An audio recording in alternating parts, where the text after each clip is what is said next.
할렐루야. 아멘. 여러분, 만일의 배우자에게로부터 근사한 어떤 사랑의 프로포즈를 받은 추억들이 있으시죠?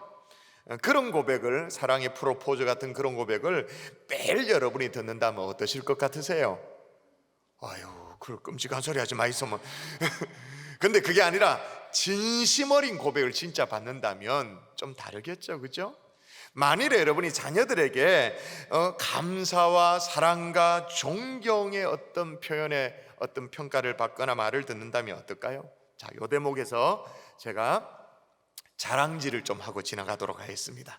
제 아내가 해마다 이쯤 되어지면, 올 가정의 달 그리고 어버이날 이런 날을 보내게 되어지면 한 번씩 아이들에게 그런 걸 물어봐요. 너는 아빠를 어떻게 생각하느냐?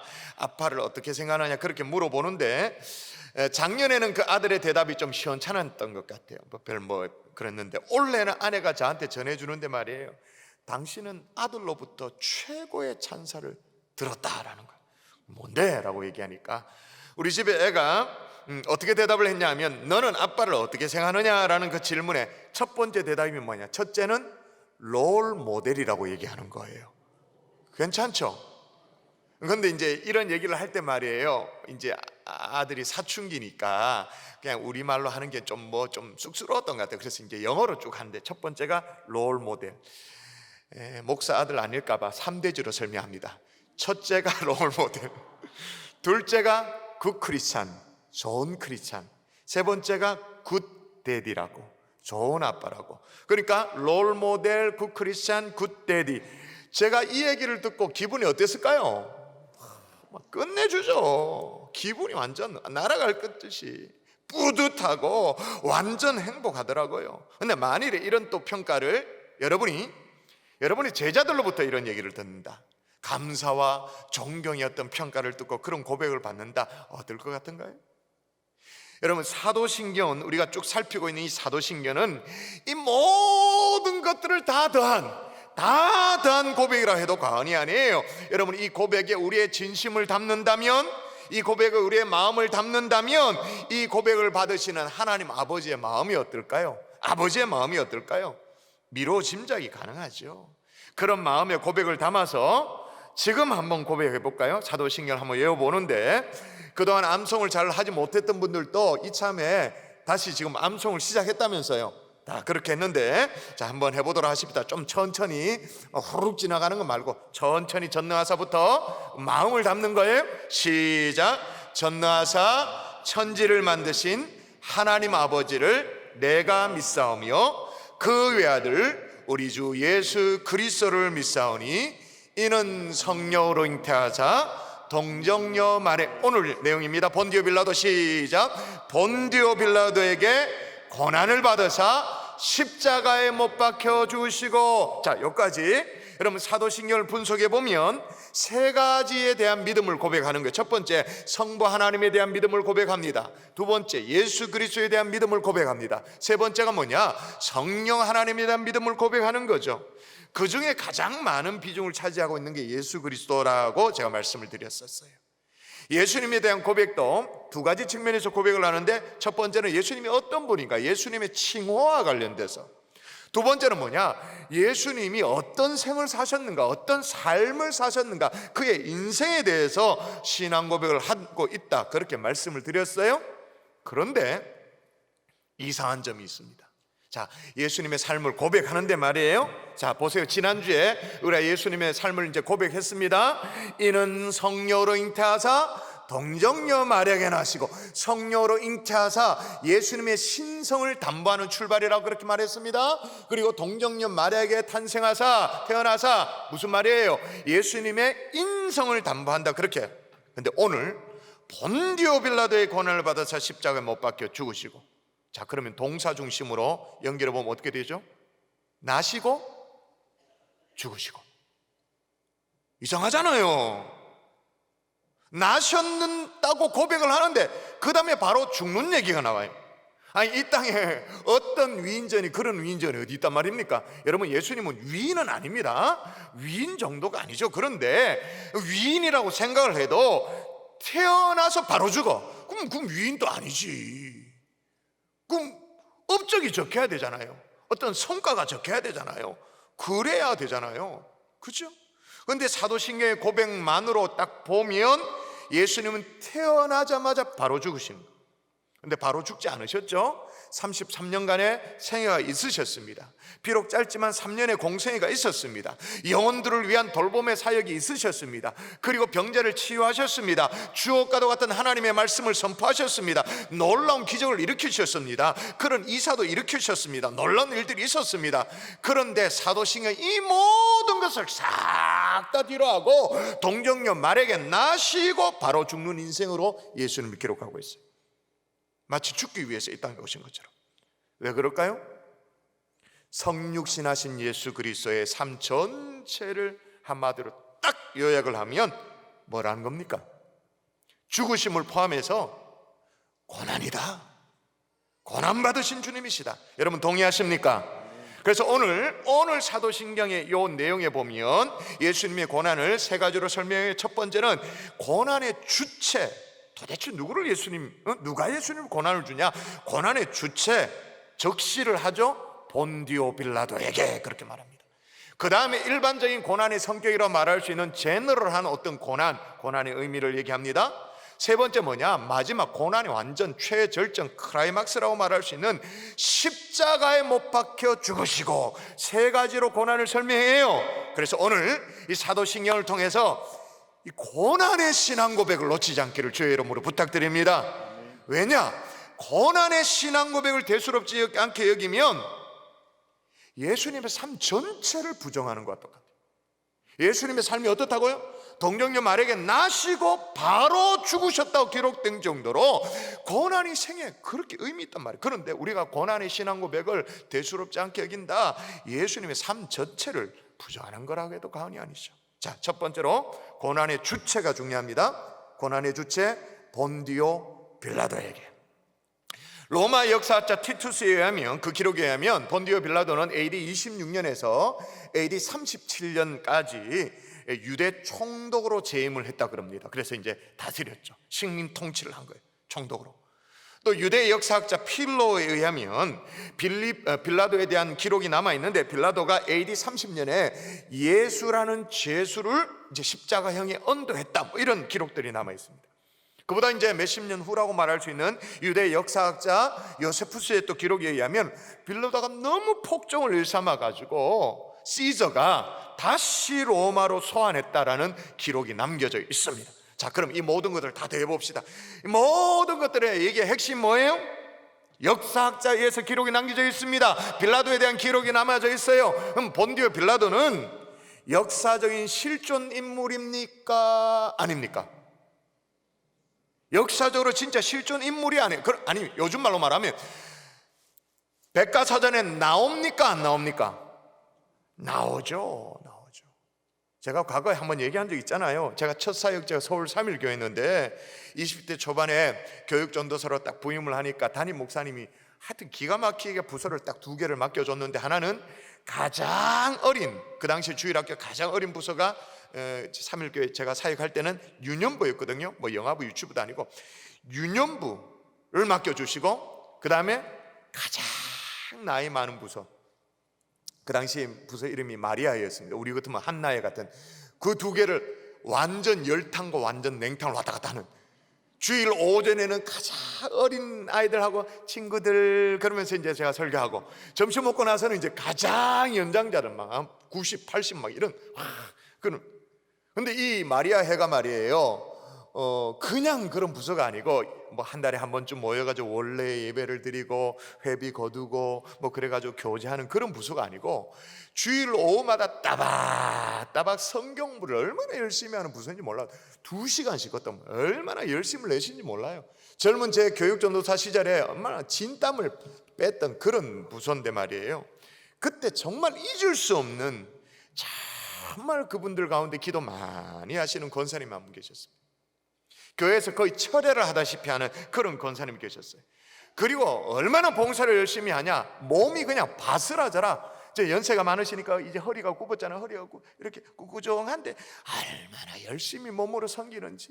근데 이 권사님이 하루는 전도사님 그러면서 막 저한테 오는데 교회에서 말이에요, 얼굴이 막 너무너무 상기되어서 막 얼굴이 불그락불그락 그래요. 하는 얘기가 뭐냐면 손주방을 정리하다가 우연히 백과사전을 보게 됐다라는 거예요. 그래도 그 연세에 그 당시에 좀 인텔리였던가 봐요. 백과사전을 우연찮게 보게 됐는데, 우와, 전도사님 거기에 본디오 빌라도가 있답니다. 본디오 빌라도가 백과사전에 나온다는 거예요. 정말 기도 많이 하는 권사님이셨는데 본디오 빌라도가, 이분은 역사적인 실존 인물이라고 생각을 했던 거예요, 못했던 거예요? 못했지. 그냥 신화적인 인물, 그냥 스토리에, 얘기에 나오는 그런 사람을 생각하는 거예요. 여러분, 다시 묻습니다. 본디오 빌라도가 백과사전에, 요즘으로 말하면 네이버 검색에 말이에요, 실제 인물로 초상화 이미지와 함께 그렇게 나옵니까, 안 나옵니까? 나오죠. 더 정확한 이름으로 어떻게 해요? 폰티오스 필라투스라고 해서 딱 나와요. 자, 그러면 본디오 빌라도가 역사적인 인물이라면, 그 역사적인 실존 인물 본디오 빌라도에게 고난 받으셨다고 기록에 남고 있는 예수님의 고난도 신합니까? 스토리예요? 어떤 얘기예요? 예수님의 고난도? 아니, 본디오 빌라도가 역사적인 실존 인물이라면 그 역사적인 실존 인물이 고난을 줬다라는 예수 그리스도의 고난도 실제 사건인 줄 믿습니다. 만일 우리 주님의 고난을 부정하고 싶으면, 십자가를 부정하고 싶으면, 아니 본디오 빌라도부터 부정해야 돼요. 본디오 빌라도를 부정한다, 그건 뭔 말이에요? 역사를 부정한다, 그 말인 거죠. 말이 안 되는 얘기예요. 또 하나, 우리가 본디오 빌라도의 고난을 받았사 이렇게 암송을 할 때 떠올리는 게 뭐냐? 예수 그리스도의 고난의 역사성, 그리고 또 하나 뭐냐? 예수님의 무죄성을 확인할 수 있어야 돼요. 여러분, 본디오 빌라도가 예수님을 십자가에 내줬습니다. 못 받도록 그렇게 했습니다. 근데 아주 역설적으로, 진짜 아이러니해요, 예수님의 무죄함을 지속적으로 증언한 장본인이 또한 누구예요? 본디오 빌라도예요. 이게 역설적이에요. 당시 로마는요, 이스라엘을 효과적으로 통치하기 위해서 여러 분야의 이제 자율권을 줬습니다. 부여했어요. 이스라엘의 국회격이라고 말할 수 있는 사내들인 공예의 말이에요. 뭐 입법, 사법, 뭐 행정, 이런 것들 웬만한 정권을 다 줬어요. 근데 단 하나, 사형에 해당되는 사건만큼은 로마 총독이 직접 재판하도록 그렇게 해놨죠. 그러니까 일종의 뭐랄까요? 로마의 영리한 식민 통치 수단, 방법, 이런 거죠. 효과적으로 통치하기 위한 그런 방법을 딱 해놨습니다. 그래서 예수님이 1차로 사내들인 공회에 재판을 당합니다. 그러니까 대제사장 뭐 이런 사람들이 사내들인 공회 멤버잖아요. 근데 그때 재판을 당할 때 말이에요, 제목이 뭐였냐? 사형 언도를 받았습니다. 제목이 뭐냐? 신성 모독죄예요. 근데 문제는 그렇게 사형 언도를 내려도 본인들이, 유대인들이 사형을 시킬 수가 없으니까 로마 통치 아래에는 어떻게 해요? 이제 로마 정부에 넘겨주는 거죠. 로마에서 재판을 당하도록 그렇게 합니다. 근데 그때 말이에요, 이야, 꼼수가 발휘되어집니다. 제목을 슬쩍 바꿉니다. 소위 말해서 검사가 기소 사실을 변경시켜버립니다. 기소 내용을 변경시키는 거예요. 자기들은 뭐라고요? 신성모독죄. 그런데 로마 정부 앞에는 뭐라고요? 국가반역죄. 왜 그렇게 바꿨을까요? 로마 법으로는 신성모독죄가 사형에 해당되지 않거든요. 정말 죽이려고 딱 작정을 하고 기소 사실을 바꾸는 거예요. 국가반역, 시저에, 가이사에게 반역했다, 한마디로 꼼수를 쓴 거죠. 이런 상황 속에서 이제 빌라도가 신문을 합니다. 쭉 직접 신문을 해보니까 예수님이 혐의가 없어요. 죄가 없어요. 이걸 여러 차례 천명을 해요. 우리가 몇 주 전에 새벽마다 우리 요한복음을 살폈기 때문에 이거 다 아는 얘기입니다. 다시 한번 읽어볼까요? 자, 요한복음 18장 38절 빌라도가 같이 읽습니다. 시작. 빌라도가 다시 유대인들에게 나아가서 이르되 나는 그에게서 아무 죄도 찾지 못하였노라. 죄를 찾았다 그럽니까? 못 찾았다 그럽니까? 빌라도가 찾았다 그래요? 못 찾았다 그래요? 못 찾았다. 이게 한 번에 아니에요. 그 다음 볼까요? 제가 또 읽어볼게요. 빌라도가 다시 밖에 나가 말하되, 다시 밖에 나가 말하되, 보라, 이 사람을 데리고 너에게 나오나니 이는 내가 그에게서 아무 죄도 찾지 못한 것을 너희로 알게 하려 함이로다 하더라. 사형에 해당되는 죄는 그건 고사하고, 그건 고사하고 그거 없는 거 당연하고 뭐 징역 10년형 뭐 5년형 이런 것도 뭐라고요? 아무 죄도 못 찾았다고. 무슨 말이에요? 무죄다, 혐의가 없다. 그걸 빌라도가 공적으로 얘기하려고 데려다 놓고는 내가 분명히 혐의 없다 그리고 얘기하고 있는 거예요. 여러분, 그러므로 우리가 사도신경을 암송을 할 때 본디오 빌라도에게 고난을 받으사 이 대목을 암송할 때 두 가지를 떠올라야 돼요. 뭐예요? 예수 그리스도의 고난의 역사적인 사실성, 그리고 또 하나는 뭐예요? 예수님의 무죄함. 심지어 재판하는 빌라도로부터도 그 얘기를 무죄하다. 그럼에도 불구하고 세상 죄를 지고 가신 하나님의 어린 양 예수 그리스도를 마음에 새길 수 있기를 주 예수 이름으로 축원합니다. 이렇게 하니까요, 유대인들이 거세게 반발합니다. 뭐라고 반발하냐? 빌라도에게 반발합니다. 반발하는 내용을 한번 볼까요? 자, 또 읽도록 하십시다. 이러함으로, 시작. 이러함으로 빌라도가 예수를 놓으려고 힘썼으나 유대인들이 소리 질러 이르되 이 사람을 놓으면 가이사의 충신이 아니니이다. 무릇 자기를 왕이라 하는 자는 가이사를 반역하는 것이니이다. 아멘. 본디오 빌라도의 그 약점 아킬레스건을 탁 건드려요. 뭐라고? 그런 식으로 나오면 당신은 가이사 황제의 충신이 아닙니다. 그렇게 나 고발할 겁니다. 협박하는 거예요. 이 당시에도 민원이 무서워요. 민원 넣겠다라는 거예요. 여러분, 이 빌라도가 꼼짝을 못했던 이유가 뭐냐면 이 협박을 받고 이제 태도를 바꾸거든요. 왜 그러냐면 여러분, 빌라도는 원래 로마 정치의 중앙 무대에 있었던 사람이 아닙니다. 저 변방에 있었던 군인이지, 군 출신의 정치가였어요. 그런데 이제 변방에 있었던 빌라도를 로마 중앙 정치에 소개해 준 사람이 있습니다. 누군가 좀 소개, 이런 게 필요하잖아요. 정계에는 소개해 준 사람이 있습니다. 유력한 실력자가 소개를 해가지고 이제 빌라도가 로마 중앙 정치 무대에 뛰어들고 그 다음에 이제 유대 총독으로 와가지고 이 일종의 분봉왕이잖아요. 한 지역을 다스리는 왕이잖아요. 그 총독으로 됐었어요. 근데 중요한 건 뭐냐? 자기를 소개해 준 중간의 거물급 정치인이 로마 황제를 반역했다고 죽임을 당해버렸어요. 사형을 당했어요. 좌불안석이지. 얼마나 불안하겠어요. 유대 땅에 있으면, 총독으로 있으면서 얼마나 불안하겠어요. 그런데 지금 유대인들이 뭐라고 소리지냐? 그런 식으로 하면 당신은 가이사의 충신이 아닙니다. 고발하겠다라는 거예요. 이 이해관계 딱 걸리니까 자기 스스로 그렇게 무죄하다고 그렇게 거듭 주장했던 예수님에 대한 태도를 딱 바꿔버려요. 예수님을 십자가에 내주는 거죠. 여러분, 이해관계 앞에서 무너지는 이 빌라도를 보면서, 자신의 소신도 꺾고 내려 돌아서는 이 빌라도를 보면서, 타협하고 있는 이 빌라도를 보면서 여러분, 괜히 자꾸 이렇게 뭔가 오버랩도 보이지 않나요? 누군가 중첩되어 자꾸 보이지 않나요?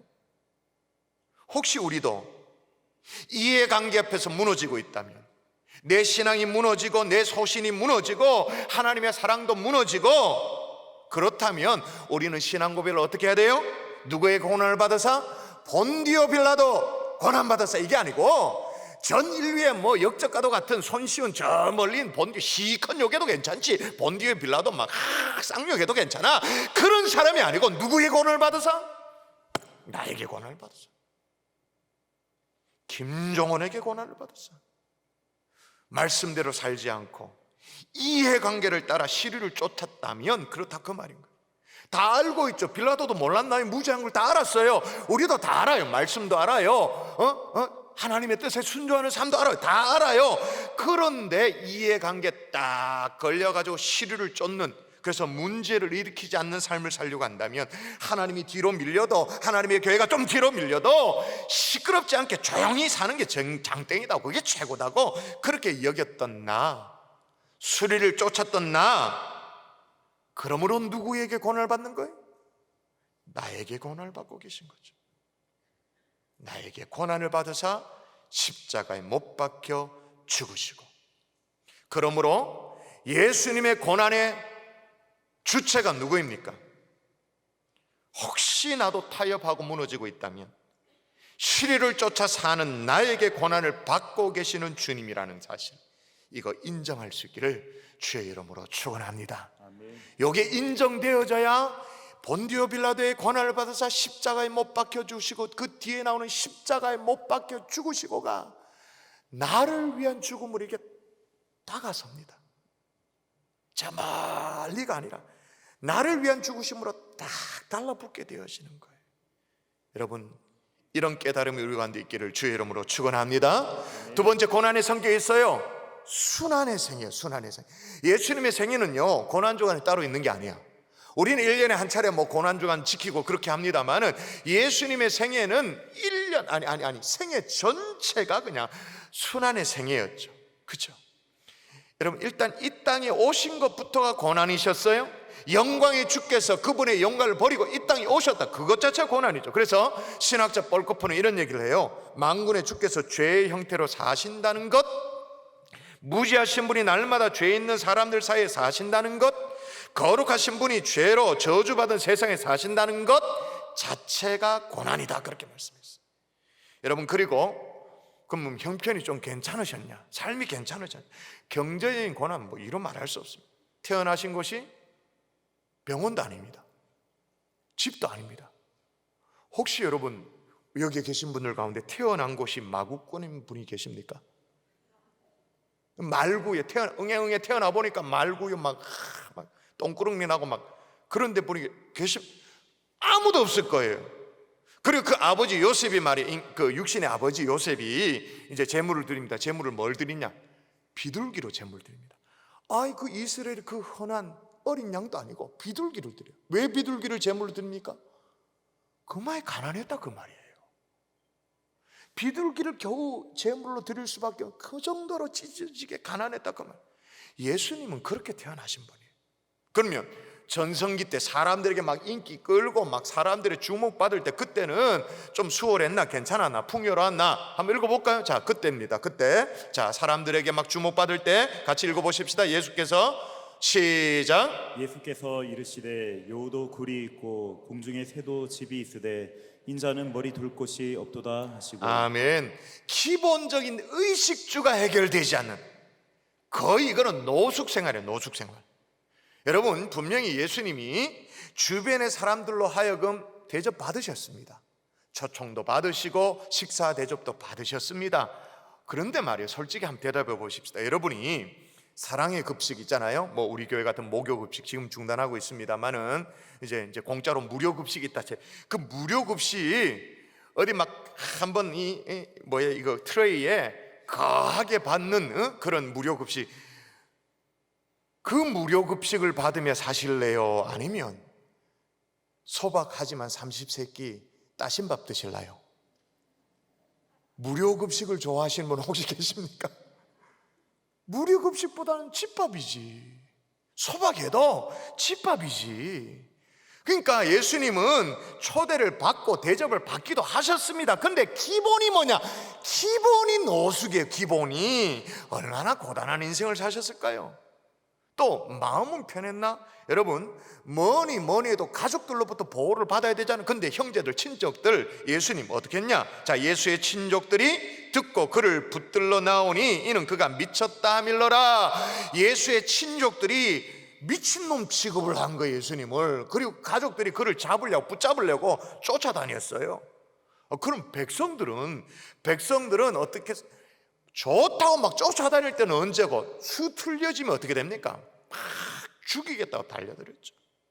그럼 마지막 보루라고 말할 수 있는 이 제자들은 아이고, 아무리 가르쳐도 못 깨달아. 끝까지 뭐 했습니까? 지들끼리 키재기하면서 누가 더 높으냐, 누가 상석에 앉을 수 있느냐 키재기하면서 결국은 어떻게 해요? 그런 제자들 예수님 배신했잖아요. 그러므로 예수님의 전 생애는 고난, 순환이라고 해도 과언이 아니에요. 동의하십니까? 근데 특이한 점이 있어요. 만왕의 왕이신 예수님께서 결박당하신 채로 이제 끌려와서 로마 총독에게 신문을 당합니다. 그리고 헤롯 왕에게 또 끌려가지고 또 신문을 당합니다. 조롱받습니다. 근데 예수님이 그걸 그냥 당하고만 계시는 거예요. 사람들이 얼굴에 침을 뱉습니다. 주먹으로 칩니다. 손으로 막 훌베고 때리고 막 그렇게 합니다. 자, 성경에 보세요.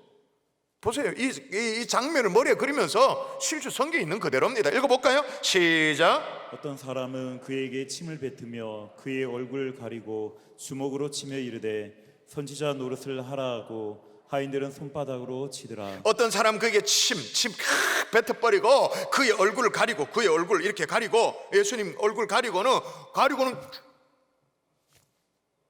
누구냐? 선지자 노릇하라. 선지자 누군지 알아맞혀라. 조롱하고, 하인들은 어떻게 했다고요? 손바닥으로. 그럼 이거 훌이 갈긴 거잖아요. 그래도 예수님 가만히 계셔. 아무 대응을 안 하셔. 왜 아무 대응을 안 하셨을까요? 무능하시니까 그런가? 힘이 없어서 그런가? 로마 군인들이요, 멸시천대, 조롱, 예수님께 홍포를 입힙니다. 홍포. 그러니까 이제 조롱의 상징이죠. 네가 유대인의 왕이면 홍포 붉은 옷은 왕권을 상징하니까 이제 그거 이제 입혀주는 거죠. 그리고 가시 면류관, 이제 왕관 비슷 가시 면류관 꽉 여기 막 피가 쫙 솟죠. 손에는 그래도 뭔가 왕이니까 뭘 쥐어야 되잖아요. 그래서 갈대를 쥐어줍니다. 그리고 무릎을 꿇고는 유대인의 왕이여 평안할지어다. 그 조롱, 그 멸시, 그죠? 얼굴에 침을 뱉어요. 그리고 줬던 아까 그 갈대, 유대인의 왕이여 그러면서 그 줬던 그 갈대를 빼앗아서 머리를 또 후렸죠. 머리를 또. 밤새 채찍질을 합니다. 그걸 그냥 당하고만 계세요. 한 번만 신성을 드러내면 되는데, 한 번만, 예수님은 신성과 인성이 있으시다 그랬잖아요. 신성을 드러내시면 끝나는데, 근데 그냥 당하고만 계세요. 왜 그러신가? 무거운 십자가를 지고 골고다에 오릅니다. 넘어지고 깨지고 다시 그래도 오릅니다.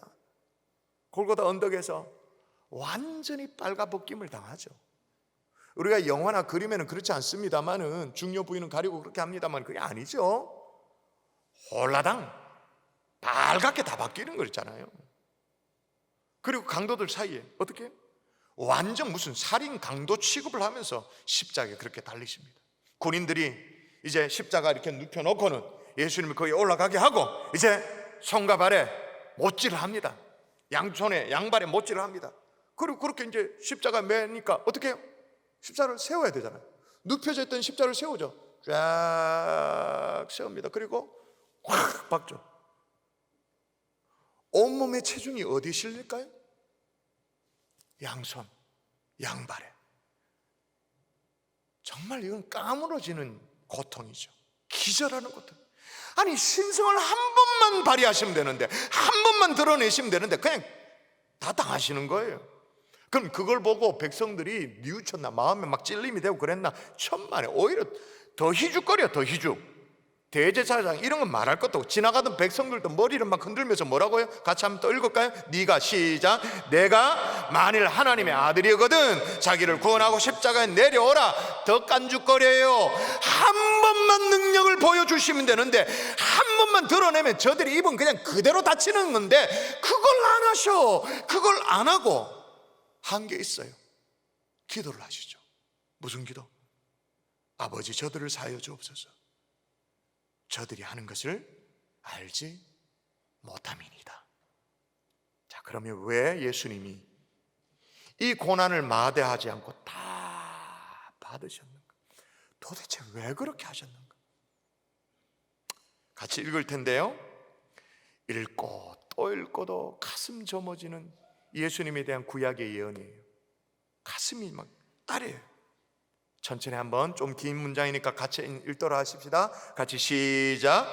그는 실로 우리의 질고를 지고 우리의 슬픔을 당하였거늘 우리는 생각하기를 그는 징벌을 받아 하나님께 맞으며 고난을 당한다 하였노라. 그가 찔림은 우리의 허물 때문이요 그가 상함은 우리의 죄악 때문이라. 그가 징계를 받음으로 우리는 평화를 누리고 그가 채찍에 맞음으로 우리는 나음을 받았도다. 우리는 다 양 같아서 그릇 행하여 각기 제 길로 갔거늘 여호와께서 우리 모두의 죄악을 그에게 담당시키셨느니라. 되셨도다. 우리의 질고, 우리의 슬픔, 우리의 허물과 우리의 죄악을 대신 담당하시려고 그냥 다 당하신 거예요. 이게 주님의 고난이에요. 그분의 생애, 전생에 홀 라이프를 다 내놓으시면서 고난을 당하셨던 거. 왜? 우리에게 평안을 주시려고, 우리에게 나음을 주시려고, 우리의 죄악을 담당하시려고 전생애를 내놓으신 거예요. 이게 주님이 당하신 고난인 줄 믿습니다. 순환의 생애. 마지막 세 번째, 고난의 절정을 보십시다. 십자가에 못 박혀 죽으시고. 자, 이제 빌라도가 코너에 몰리니까 입장을 바꿔가지고 예수님을 십자가에 내줍니다. 16절에 보니까 이에 예수를 십자가에 못 박도록 그들에게 넘겨주니라. 자, 빌라도가 예수님을 십자가에 내줬어요. 왜 십자가냐? 그게 중요해요. 여러분, 십자가는 그 당시에 사용 도구라는 것 다 아시잖아요. 그 정도는 다 아시잖아요. 그것도 아주 극악무도한 사람들에게 도저히 구제할 수 없는 정말 극악무도. 그나마도 로마 시민권자들에게 십자가형을 언도하지 않을 정도로 진짜 파렴치범, 악랄한 사람, 흉악범, 이런 사람들 십자가형 하도록 그렇게 했잖아요. 예수님이 그러면 그렇게 흉악무도한 그런 죄인이었나? 아니잖아요. 100번 양보해도 그거 아니잖아요. 그럼에도 불구하고 왜 십자가인가? 이것도 역시 구약의 하나님의 말씀의 예언을 성취하는 거죠. 신명기의 말씀, 나무에 달린 자는 하나님께 저주를 받았음이니라. 나무에 달린 자, 다른 말로 말하면 뭐예요? 십자가에 달린 자는 하나님께 저주를 받았음이니라.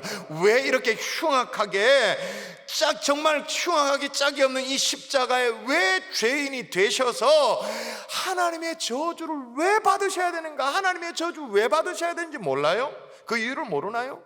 성경 계속 얘기합니다. 요래 얘기하고 요래 얘기하고 위에서 얘기하고 밑에서 얘기하고 치바다 얘기하고 계속 이 얘기를 합니다. 성경 펼치면 계속 이 얘기입니다. 자, 여러분, 베드로전서 2장 왜 그렇게 저주를 받으셔야 되는가? 나무에서 왜 저주를 받으셔야 되는가? 제가 읽어볼게요.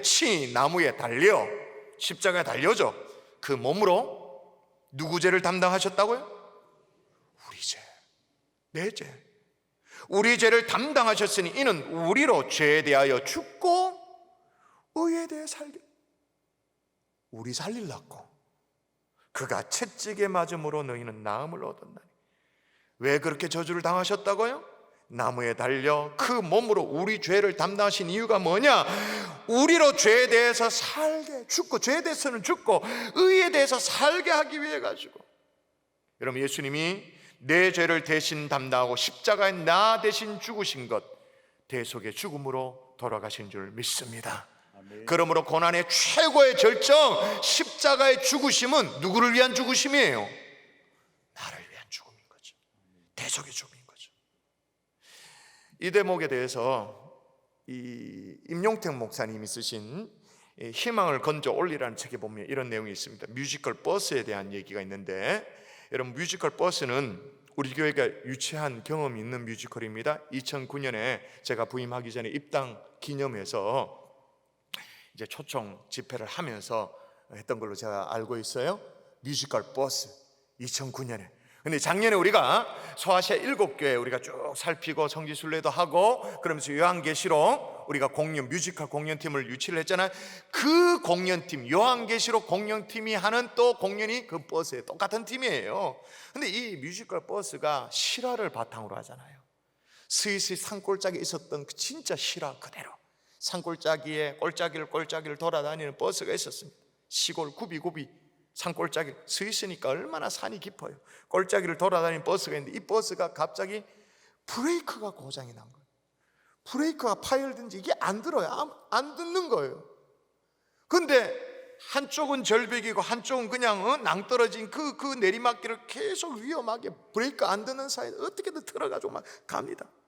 근데 이제 자기를 포함해서 7명 타고 있는데 이게 진짜 생사의 기로가 있는데 다행히 마을 초입에 들어서는데요, 건초더미가 이렇게, 건초더미 아시죠? 스위스는 이제 양도 치고 하니까 건초더미가 있는데 건초더미에 확 박으면 버스를 이제 멈춰 세울 수 있을 것 같은 희망이 보여요. 그것도 뭐 순간에 계산이 되어진 거죠. 근데 문제가 뭐냐? 건초더미 앞에 놀고 있는 애가 있는 거예요. 그대로 가자니 애가 치여 죽임을 당하고, 핸들을 꺾자니 자기를 비롯해 7명이 다 죽고, 이걸 어떻게 해야 되냐 막 고민이 됐습니다. 근데 그 고민을 또 길게 할 수 있나요? 순간 뭐 초 단위로 계산하는 거죠. 초 단위로 생각하는 거죠. 근데 뭐 벌써 어떻게 됐을까요? 버스가 건초더미에 박혔어. 이미 가까스로 이제 멈춰 세워졌어. 그 애는 어떻게 됐을까요? 피를 철철 흘리고 이미 죽었죠. 버스 기사가 내려가지고 피를 철철 흘리고 있는 그 아이를 부둥켜 안고는 오해를 합니다. 그 모습을 지켜보면서 사람들의 반응이 두 가지로 나눠져요. 함께 정말 애도하면서 함께 우는 그런 승객들이 있는가 하면, 또 한 종류는 뭐냐면 비난하는 거예요. 그 가엾은 어린 아기를 치어 죽게 만들었다고, 네가 죽였다고, 당신은 살인자라고 그렇게 막 저주하는 거예요. 이 사고 소식을 듣고 달려온 동네 주민들이 이 하는 얘기를 듣고는 무슨 얘기를 하냐? 아무 말 하지 마시오. 저 사람에게 아무 말 하지 마세요. 저 죽은 아이는 이 운전기사의 아들이요. 아무 말 하지 말라고.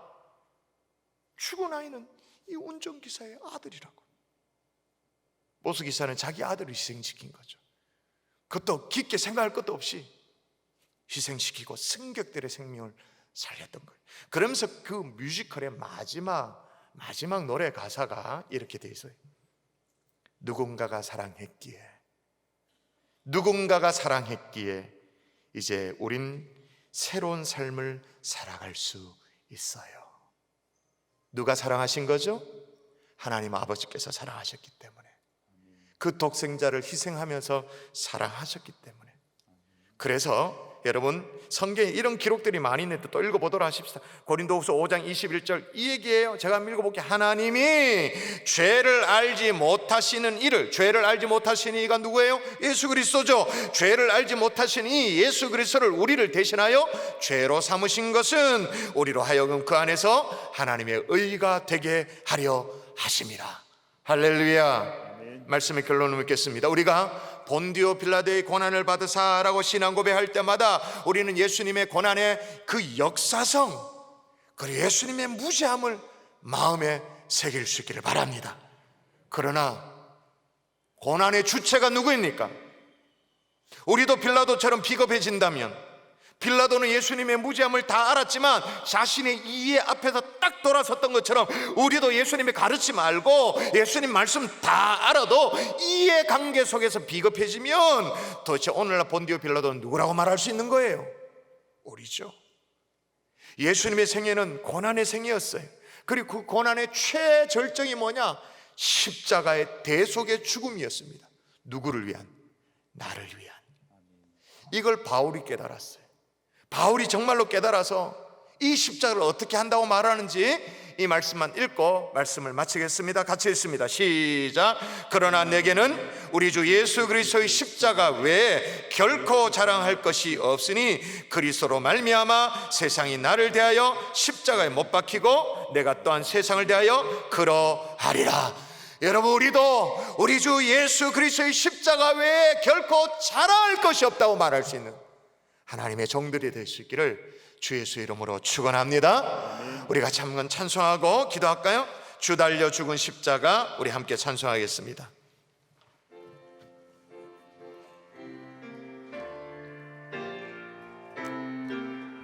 주 달려 죽은